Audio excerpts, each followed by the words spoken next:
여러분들은 난쟁이 요정을 알고 계십니까? 10년 정도 전에 TV 탤런트가 목격담을 이야기해서 화제가 된 적이 있습니다. 그러나 최근에는 거의 입에 오르지 않게 되었습니다. 어쩌면 괴담을 좋아하는 모든 사람들 사이에서는 이미 유행이 지난 도시전설같이 되어버려서 이미 흥미를 끌지 못하는 이야기일지도 모르겠습니다만 그래도 좀 들어주었으면 합니다. 제가 예전에 살던 집에 난쟁이 요정이 있었습니다. 우리 자매는 그것을 아저씨라고 불렀습니다. 제가 초등학교 때의 일입니다. 우리 집은 아빠가 일찍 돌아가셔서 그 당시에는 엄마와 여동생 셋이서 시내 아파트에서 살고 있었습니다. 동생이 초등학교에 들어갈 즈음부터 엄마는 밤늦게까지 집을 비우는 일이 많아집니다. 동생과 저는 5살 차이라 1학년일 때 제가 6학년이었습니다. 어리광이 많은 동생은 엄마가 돌아오지 않으면 곧잘 울곤 했습니다. 엄마는 항상 얼마 정도의 돈을 집에 놓고 나갔기 때문에 엄마가 늦는 날에는 근처의 도시락 가게에서 사온 도시락을 먹고 잠들었습니다. 그날 아침도 제가 깨니 엄마는 우리가 잠든 사이에 돌아와서 동생 옆에서 자고 있었습니다. 엄마는 아침 일찍 깨게 되면 굉장히 짜증을 내서 저는 엄마가 깨지 않도록 살금살금 이불에서 나와 발소리를 죽여가며 부엌으로 향했습니다. 그러자 부엌에 조그만 아저씨가 있었습니다. 크기는 아마 20cm 정도였다고 생각됩니다. 식탁 위에 올라타 엄마가 마시다 남긴 맥주를 마시고 있었습니다. 자기 얼굴보다도 큰 맥주캔을 양손에 들고 마치 와인통의 구멍으로 직접 대고 마시듯 호쾌하게 마시고 있었습니다. 제가 멍하니 굳어서 그것을 보고 있었더니 그 아저씨가 맥주캔을 내려놓을 때 눈이 마주쳤습니다. 저와 눈이 마주친 순간 아저씨는 오! 하고 놀란 얼굴로 순식간에 식탁에서 내려오더니 어디론가 사라져버렸습니다. 저는 그냥 멍하니 있었습니다. 물론 놀라기는 했었지만 공포감은 없었습니다. 난쟁이를 본 건가? 라고 생각되었습니다. 난쟁이는 좀 더 귀여운 모습을 한 요정 같은 존재라고 생각하고 있었는데 제가 생각한 이미지와는 거리가 있었습니다. 단발의 둥근 얼굴, 덥수룩한 수염을 기르고 있었던 것 같았습니다. 체형은 살찐 중년 남자라고 해야 할까. 배가 불룩 나와 있는 느낌도 있었지만 맥주캔을 호쾌하게 들고 있었던 것 때문인지 상당히 근육질로 보이기도 했습니다. 옷은 검은색의 탱크톱, 바지는 조금 큰 짧은 것이었습니다. 실로 근처에 사는 아저씨가 그대로 작아진 느낌이었습니다. 상상 속의 귀여운 난쟁이와는 달랐지만 그런 신비한 것을 본 게 난생 처음이라 저는 점점 흥분되기 시작했습니다. 저는 동생에게 난쟁이를 봤던 것을 말했습니다. 동생은 흥미진진하게 들었습니다. 나도 보고 싶어. 저는 어떻게 하면 그 아저씨를 한 번 더 볼 수 있을까 궁리합니다. 딱 하나 짐작 가는 것은 아저씨는 맥주를 좋아하는 것 같아서 엄마의 맥주를 장난감 컵에 따라 놓고 식탁에 올려두었습니다만 나타나지 않았습니다. 그 후 맥주캔을 함부로 딴 것을 엄마에게 들켜서 아주 호되게 혼이 나는 바람에 맥주를 이용할 수 없게 되어서 저는 그 아저씨 찾는 것을 포기하게 됩니다. 하지만 그로부터 얼마 지나지 않은 밤의 일입니다. 그날도 엄마가 돌아오질 않아서 저는 동생과 둘이서 목욕을 했습니다. 그때 우리들은 TV를 켜놓은 채로 들어왔었습니다. 욕실에서 나올 때쯤에 맞춰서 항상 보던 동물이 나오는 퀴즈 프로그램이 시작될 시간이었습니다. 채널도 그 방송에 맞춰놓고 들어간 게 분명합니다. 그런데 욕실을 나서니 TV는 야구 중계를 하고 있는 겁니다. 이상하다. 오늘은 그 방송 대신 야구를 하나? 라고 생각되어 채널을 돌려보니 언제나의 그 동물 프로그램이 나오고 있었습니다. 우리들이 욕실에 들어가 있는 동안 채널이 바뀐 겁니다. 왜지? 나는 분명히 채널을 맞춰놨는데? 그때 뭔가 떠올랐습니다. 어쩌면 우리가 목욕하는 동안 그 아저씨가 채널을 돌린 것은 아닐까 하는. 저는 동생에게 그 아저씨가 야구를 좋아하는 것 같으니 TV로 야구를 틀어놓으면 나타날지도 모르니까 숨어서 기다리자고 말합니다. 채널을 야구 시합에다 맞춰놓고 우리들은 옆방으로 들어가 문을 조금 열어놓고 거실을 살피면서 그 아저씨가 나타나길 기다립니다. 하지만 저는 문틈으로 내다보기 시작하면서 곧바로 생각이 바뀝니다. 이렇게 해선 전혀 숨어있다고 할 수 없다는 것을. 원래 우리들의 모든 행동은 아마 그 아저씨가 보고 있을 것 같고 그 상황에선 그 아저씨는 나타나지 않을 거라는. 하지만 잔뜩 긴장한 채 문틈을 내다보면서 작은 목소리로 난쟁이 아저씨 언제 와? 라고 속삭이는 동생이 너무 귀여워서 한동안 그 놀이를 계속하고 있었습니다. 몇 분이 지나고 나서 저는 오늘은 안 올 것 같다고 동생에게 말해주려던 때였습니다. 동생이 작은 목소리를 냅니다. 아저씨가 나타난 것입니다. 아저씨는 부엌 쪽에서 두리번거리며 걸어왔습니다. 그리고 TV 앞에 있는 작은 탁자에 올라앉더니 책상 다리를 하고 야구 시합을 보기 시작합니다. 와, 되게 작아. 동생이 눈을 빛내며 내게 말합니다. 그 다음에 뭘 했는지는 잘 기억나지 않습니다. 처음 난쟁이 아저씨를 봤을 때 동생의 놀란 얼굴만이 기억납니다.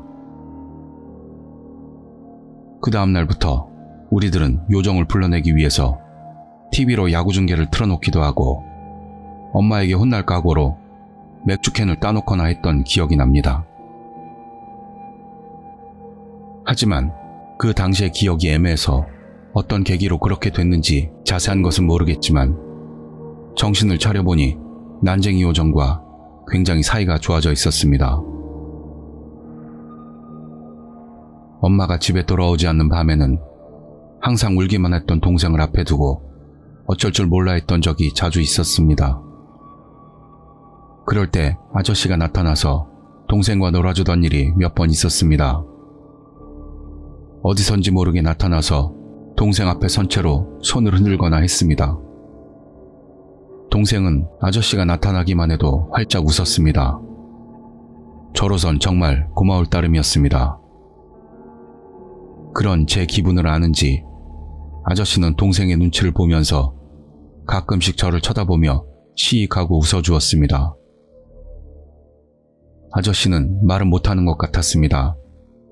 우리에게 뭔가 말하고 싶을 때는 손가락으로 가리키거나 몸짓을 사용했습니다. 그리고 몸을 만지는 것을 싫어했습니다. 동생이 아저씨를 안으려고 계속 시도했지만 손을 뻗으면 그 손을 스윽 하고 빠져서 도망갑니다. 아저씨 입장에서는 우리가 거인이라 힘 조절을 못하게 되면 상처를 입힐지도 모릅니다. 우리가 만지는 것에는 위험을 느끼는 것 같았습니다. 엄마가 집에 오지 않는 날이 점점 늘어나고 대신 아저씨가 나타나는 날이 늘어났습니다. 하지만 어째서 아저씨가 우리에게 나타나는지가 이상하다고 생각될 때도 있었습니다. 아저씨는 동생과 놀아줄 뿐 특별히 뭔가를 얻어가려 하지도 않았습니다. 어느 날에는 동생이 아저씨에게 같이 이불에서 자자고 말을 꺼냈습니다. 아저씨는 곤란한 얼굴을 했지만 어쩔 수 없다는 듯 동생 옆에 벌렁 누웠습니다. 이불에 들어가 있던 아저씨의 긴장한 얼굴이 재미있어서 저는 웃음을 참으며 바라보았습니다. 이윽고 동생이 잠에 빠졌다고 생각됐을 때 바로 아저씨 쪽으로 방향을 바꿔서 몸을 뒤척였습니다. 동생의 움직임을 경계하고 있던 아저씨는 필사적인 모습으로 이불 속에서 굴러나와 동생에게 깔리는 것을 피했습니다. 겨우 살았다는 모습을 하면서 아저씨는 저를 쳐다봤습니다. 아저씨가 깔리는 줄 알고 저도 놀랐습니다만 아저씨의 필사적인 얼굴이 생각나서 웃음이 터지고 말았습니다. 아저씨, 항상 고마워요. 저는 아저씨에게 말했습니다. 아저씨는 씩 웃으면서 저에게 뭐라고 합니다. 목소리는 들리지 않았지만 입모양으로 괜찮아? 라고 말했던 것 같습니다. 아주 짧은 시간이었지만 그런 화목한 나날을 우린 보냈습니다. 하지만 그 아저씨와의 생활은 그리 길지 못했습니다. 어느 날 밤 저는 동생을 욕실에서 씻기고 있었습니다. 오늘은 아저씨 안 오네? 저에게 몸을 맡기면서 동생이 아쉬운 듯 말합니다. 욕실에 들어가면 우선 저는 동생의 몸을 씻겨준 후 욕조에 넣고 나서 제 몸을 씻는 것이 순서였습니다. 동생을 욕조에 넣어주고 제 머리를 감을 때였습니다. 동생이 "아, 아저씨다" 라고 말했습니다. 저는 아저씨가 욕실 안에서 나타난 줄 알고 놀랐습니다. 아저씨가 그러는 경우는 전혀 없었는데 더욱이 목욕하는 모습을 보이긴 싫었습니다. 당황해서 샴푸를 씻어내고 바닥을 찾아보았습니다. 하지만 아저씨의 모습은 없었습니다. 어디?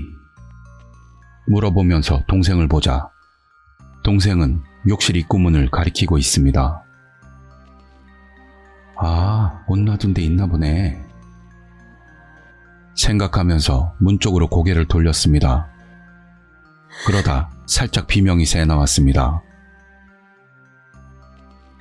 그것은 욕실문 불투명 유리 바로 앞에 서 있었습니다. 유리문에 달라붙듯 가까이 서 있어서 불투명 유리인데도 모습이 너무도 선명하게 보였습니다. 얼굴은 그 아저씨였습니다. 하지만 난쟁이가 아니었습니다. 어른이었습니다. 그리고 옷을 하나도 입지 않고 있었습니다. 아저씨. 동생이 언제나처럼 아저씨를 부릅니다. 하는 소리를 내며 아저씨는 불투명 유리에 이마를 댄 채로 우리들을 계속 내려다보고 있습니다. 저는 눈앞의 상황이 이해가 되지 않아 혼란스러웠습니다. 얼굴은 언제나의 그 아저씨였습니다. 그 난쟁이 아저씨입니다. 하지만 지금 문 저쪽에 서 있는 것은 저보다도 한참 큰 중년 남자입니다. 욕실에는 도망갈 곳도 숨을 곳도 없습니다. 저는 서둘러 안쪽에서 문을 밀며 떨리는 목소리로 말했습니다. 들어오지 마요. 아저씨의 시선이 좌우로 움직이면서 불투명 유리 너머로 욕실 안을 들여다보려고 하는 것 같았습니다. 저는 온몸의 털이 곤두서는 것을 느꼈습니다. 아무리 불투명 유리에 이마를 갖다 대도 그쪽에서는 욕실 안이 뿌예서 보이지는 않겠지만 그래도 너무 기분이 나빴습니다. 저리 가! 내가 그렇게 소리를 지르니 아저씨는 천천히 문에서 떨어지더니 보이지 않게 되었습니다. 저는 몸이 너무 떨려서 한동안 움직일 수가 없었습니다. 저 혼자라면 엄마가 돌아올 때까지 욕실에 계속 있고 싶었지만 동생이 흥분해 있었기 때문에 그렇게 할 수도 없었습니다. 저는 정말 조심조심 욕실에서 나왔습니다. 집안에 아저씨는 더 이상 없었습니다. 그날 밤은 잠들 수가 없었습니다. 여러 가지 생각이 머릿속을 맴돌았습니다. 아저씨에게는 항상 도움을 받았습니다. 어느덧 저는 아저씨의 존재에 의존하기까지 했던 것 같다는 생각이 들었습니다. 하지만 결국은 정체도 알 수 없는, 깊이 관여해서는 안 되는 존재였을지도 모릅니다. 그렇지만 별 위해를 끼치려고 하지도 않았고, 이유는 모르지만 가끔씩 커지는 때도 있을지도. 아무리 그래도 옷을 입지 않고 있던 일은 상당히 거슬립니다. 제 안에서 말로 할 수 없는 불쾌감이 커지고 있었습니다. 아저씨는 항상 동생과 놀아주었습니다. 동생이 어리기 때문이라고 생각했었습니다. 아저씨가 동생과 놀아주면 동생은 기분이 좋아졌습니다. 밤중에 둘만 있을 때 동생이 울게 되면 정말 힘들어서 저도 울 것만 같았습니다. 동생을 놔두고 저 혼자서 엄마를 찾으러 갈까 생각했던 적도 있었습니다. 그렇기 때문에 내 마음이 꺾이지 않도록 아저씨는 도와주고 있는 느낌이었습니다. 하지만 만약 그런 게 아니라면, 제 동생은 예쁩니다. 저와는 다르게 엄마랑 얼굴이 닮았습니다. 동생 바보? 일지도 모르겠지만 7살 당시부터도 이미 미소녀라고 불려도 이상하지 않을 정도로 예뻤습니다. 동생과 장난치면서 항상 씩 웃고 있던 아저씨. 저도 어린이였지만 그것에 불쾌한 생각이 들었던 것 같습니다. 엄마에게는 아저씨가 우리 집에 나타나는 일은 비밀로 하고 있었습니다. 그러나 저는 실로 돌이킬 수 없는 일을 벌이고 있었던 것은 아닐까 불안해졌습니다. 엄마가 돌아오면 아저씨 이야기를 해야겠다고 결심했습니다. 엄마가 어떤 반응을 보일지 불안했지만 저 혼자서는 감당할 수 없는 상황에 놓인 것은 아닌지 걱정되었습니다. 저는 한숨도 자지 못하고 이불 속에서 엄마를 기다렸습니다. 그러나 엄마는 아침이 되어서도 돌아오지 않았습니다. 그때까지 엄마는 아무리 늦어도, 아무리 취해도 날이 밝기 전에는 반드시 집에 돌아왔었습니다. 아침에도 돌아오지 않는 것은 처음이었습니다. 잠에서 깨어 엄마가 없는 것을 알고 동생은 울었습니다. 괜찮아, 곧 오실 거야 라며 동생을 달래면서 우리는 엄마를 기다렸습니다. 그날은 일요일이라서 엄마도 일을 쉬는 날이었습니다. 하지만 점심이 되어서도 저녁이 되어서도 엄마는 돌아오지 않았습니다. 지금 생각해보면 좀 더 빨리 주위의 어른들에게 도움을 요청했다면 좋았을 것이라 생각됩니다. 할아버지 할머니와는 전혀 교류가 없었고 연락처도 알지 못했습니다만 친구네 부모님이나 일요일이라도 학교에 가면 있을 선생님 중 누구에게라도 이야기를 했다면, 그렇지만 그때의 저는 그럴 수가 없었습니다. 엄마가 집에 오지 않는 것을 다른 어른들에게 말했다가는, 그랬다가는 어쩌면 우리 가족은 더 이상 함께 살 수 없을지도 모른다는 공포가 있었습니다. 그때의 저는 그 집에서 엄마가 돌아오기만을 하염없이 기다리기만 하는 것이 우리 셋이 앞으로도 가족으로 남을 수 있는 유일한 길이라고 생각했습니다. 하지만 계속 울부짖는 동생을 달래기도 지쳐서 결국 어떻게 할 수도 없게 되어 방에 틀어박혀 버렸습니다. 그리고 그날 밤도 아저씨는 나타났습니다.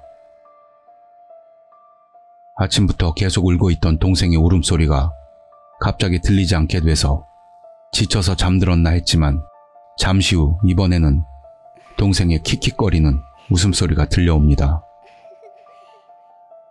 제가 동생을 보러 나갔더니 동생은 인형을 꺼내서 혼자 놀고 있었습니다.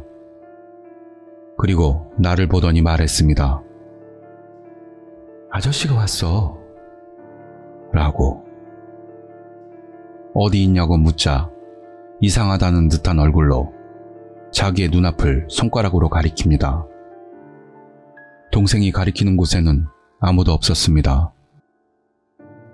어쩐 까닭인지 동생에게는 보이는 아저씨의 모습이 제게는 보이지 않게 된 것 같았습니다. 저는 동생에게 더 이상 아저씨랑 놀면 안 된다고 했습니다. 그러나 동생은 아무렇지도 않아 보여서 제 생각이 전해지지 않는 것 같았습니다. 동생 앞에 있는 것이 언제나의 난쟁이 아저씨라면 제가 쫓아버릴 수 있을지도 모릅니다.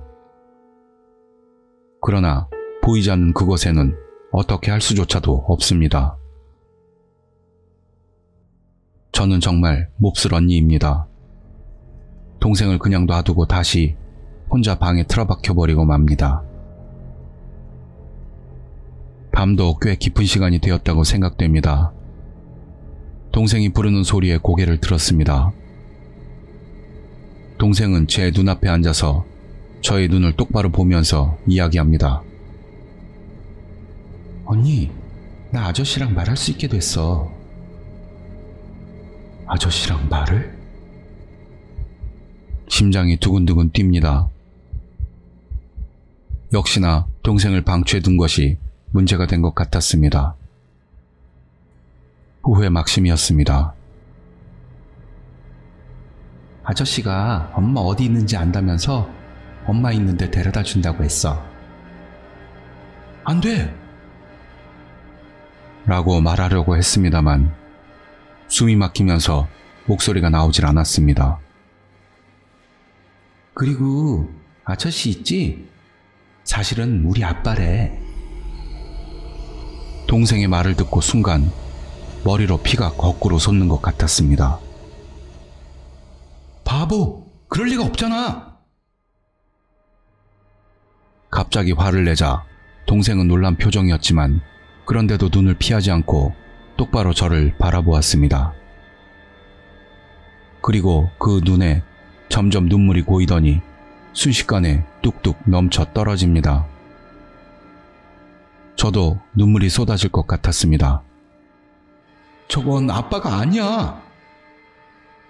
울음을 억지로 참으면서 겨우 그렇게 말했습니다. 동생은 아빠의 얼굴을 모릅니다. 너무 어릴 때 돌아가셨기 때문입니다. 어쩐 일인지 우리 집에는 아빠의 사진이 없었습니다. 그래도 저는 아빠의 얼굴을 기억하고 있습니다. 그 아저씨가 돌아가신 아빠라니 절대 있을 수 없는 일입니다. 저는 자책했습니다. 제가 제대로 동생을 지켜줬어야 하는데. 저는 동생을 데리고 엄마를 찾으러 가기로 했습니다. 찾는다고 해봐야 어디 있는지도 모르지만 말입니다. 그래도 이 이상 집에 남아있는다면 아저씨가 다시 나타나 동생을 데리고 가려고 할지도 모릅니다. 동생에게 겉옷을 입히고 현관에 걸터 앉아 신발을 신고 있을 때였습니다. 등 뒤에서 뭔가 기척이 느껴졌습니다. 하는 우리 집에서는 들어본 적도 없는 중량감 있는 어른의 발소리가 들려왔습니다. 신발끈을 묶다 말고 뒤를 돌아보았지만 아무도 없습니다. 아무도 없는데도 하는 바닥에 끌리는 소리와 하는 생생한 숨결 소리가 들려옵니다. 저는 떨리는 손으로 신발끈을 묶습니다. 언니. 옆에 앉아있던 동생이 무슨 말인가를 하려 했지만 저는 무시한 채 그 자리에서 일어섰습니다. 됐으니까 빨리 신어! 동생은 뒤쪽을 신경 쓰면서 신발을 신더니 불안한 목소리로 말합니다. 언니, 아저씨 왜 무서운 얼굴을 하고 있는 거야? 저는 동생의 손을 잡아쥐고 현관문을 열었습니다. 그리고 문도 잠그지 않고 아파트 복도를 달렸습니다. 아파트 앞 큰 길까지 달려나가서 겨우 멈춰선 후 동생을 돌아보았습니다. 동생의 팔을 너무 세게 잡아 끌고 달렸기 때문에 "미안, 아프지?" 라고 물으며 동생의 얼굴을 바라봤습니다. 동생은 저에게서 시선을 뗀 채로 2층에 있는 우리 집 창문을 보고 있었습니다. 저도 동생의 시선에 맞춰서 바라보았지만 어두운 거실 창문만 보일 뿐이었습니다. "뭘 보는 거야?" 동생에게 물었지만 대답하지 않았습니다. "집에 아저씨 있어?" 다시 묻자 동생은 저를 보더니 끄덕하면서 대답합니다. "지금 우리 보고 있어." 이상하게 들리실지 모르겠지만 저는 동생의 말을 듣고 안심했습니다.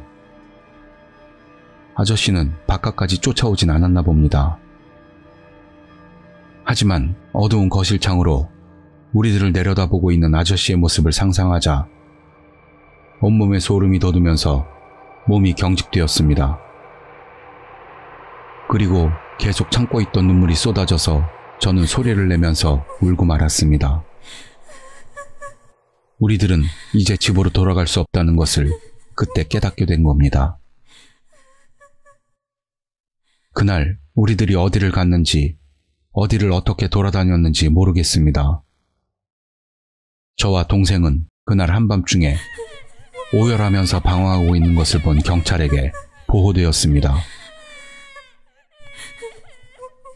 그 후 우리들은 아동 복지시설에 맡겨졌습니다.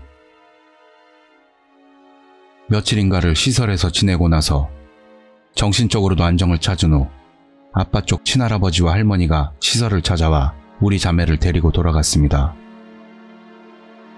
그분들이 말하길 우리들과는 아빠 장례식 때 만났다고 합니다만 저는 아직 어릴 때라 얼굴도 기억나지 않아서 우리들로서는 거의 처음 보는 것과 다를 바 없었습니다.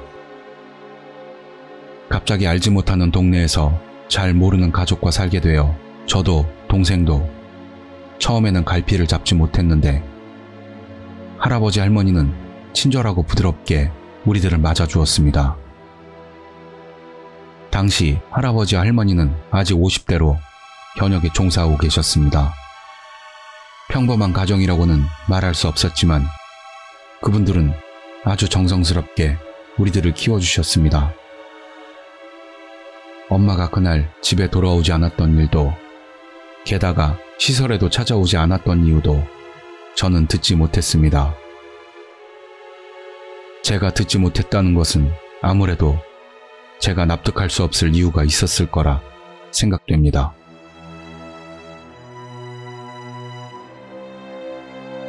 제가 중학교 때 엄마가 우리가 살고 있는 할아버지 집을 찾아왔습니다.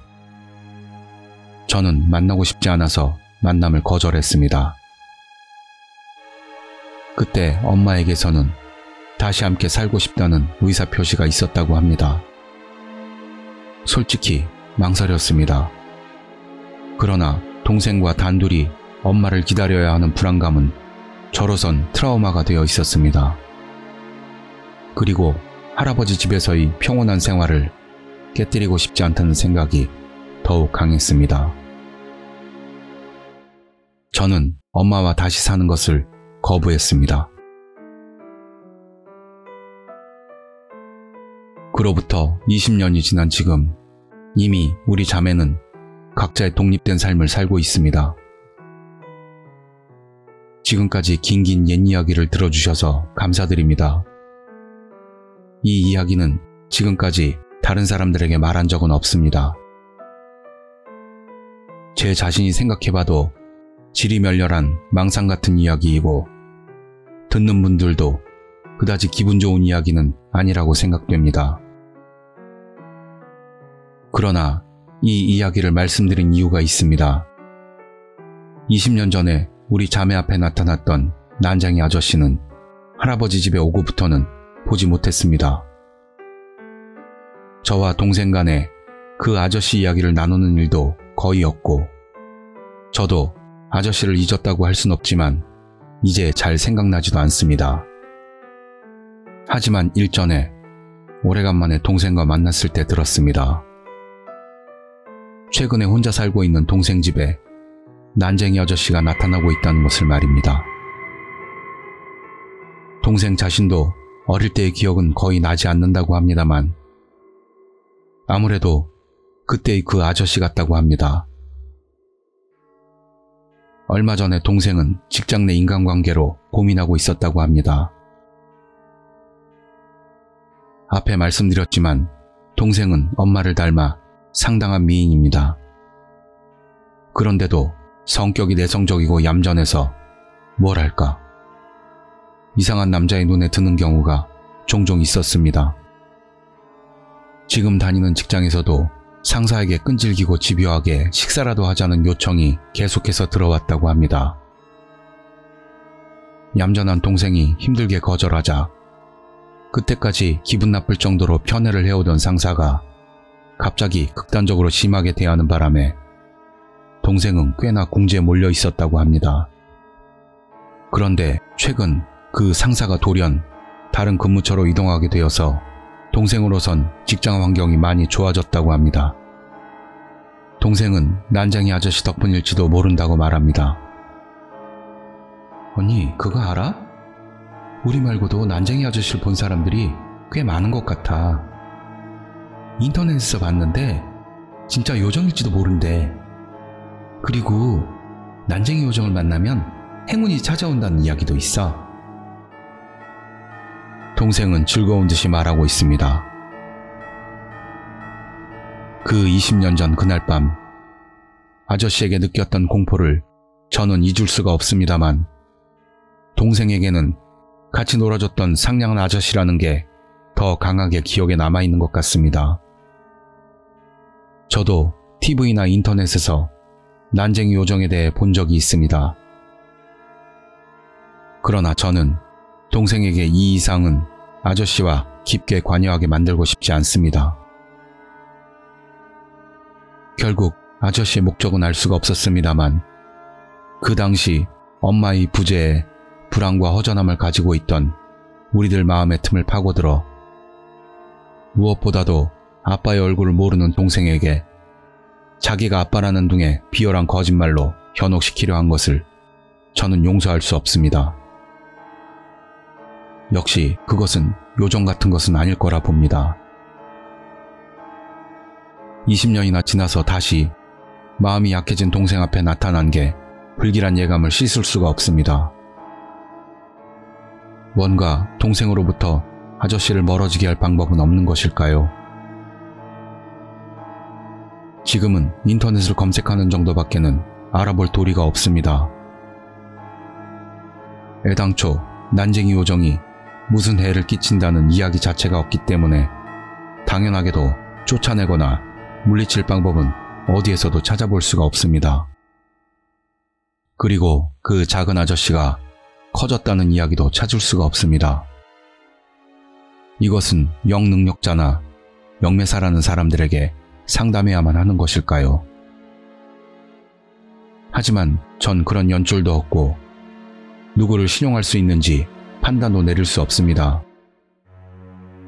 오컬트나 도시전설에 정통한 분들 중에는 뭔가 정보를 갖고 계신 분이 있을지도 모른다는 생각에 이 이야기를 말씀드렸습니다. 동생은 착한 아이입니다. 항상 둘이서만 지냈던 그 아파트에서는 저는 동생에게 잘 대해주지 못했습니다. 불안하고 여유가 없어서 동생에게 모질게 했던 적도 많았습니다. 가장 힘들었을 사람은 동생입니다. 그런데도 동생은 저를 용서해 주었습니다. 제가 결혼할 때 언니도 불안했을 텐데 항상 나를 챙겨줬지. 감사하고 있어. 라고 말해 주었습니다. 동생이 꼭 행복해지길 바랍니다. 지금 아저씨에게서 동생을 지켜줄 수 있는 건 저밖에 없습니다. 만약 무슨 정보라도 알고 있는 분이 계시다면 알려주시지 않겠습니까? 꼭 좀 부탁드립니다.